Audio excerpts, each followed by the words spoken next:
রাস্তা ঝাঁট দিয়ে কলকাতায় ইস্কনের রথযাত্রার সূচনা করলেন মুখ্যমন্ত্রী শুভেন্দু।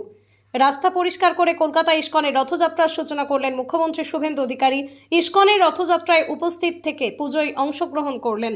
বললেন, রথযাত্রায় উপস্থিত থাকতে পেরে আমি ধন্য। পাশাপাশি ইস্কনকে মিড ডে মিলের দায়িত্ব দেওয়া নিয়ে বললেন, অন্যান্য রাজ্যে ইস্কন এই দায়িত্ব পালন করেছে। 1 আগস্ট থেকে স্কুলে মিড ডে মিল দেবে ইস্কন। আগামীতে ভারত সেবাশ্রম ও রামকৃষ্ণ মিশনের সঙ্গেও রাজ্য সরকার কাজ করবে বলেই জানিয়েছেন তিনি। বৃহস্পতিবার রথযাত্রা উপলক্ষে সকাল থেকে ভিড় কলকাতা ইস্কনে।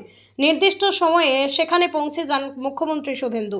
সকলের সঙ্গে কথা বলার পর পুজোয় অংশগ্রহণ করেন তিনি। তারপরই রাস্তা পরিষ্কার করে রথযাত্রার আনুষ্ঠানিক উদ্বোধন করেন। রথের দড়িতেও টান দেন মুখ্যমন্ত্রী।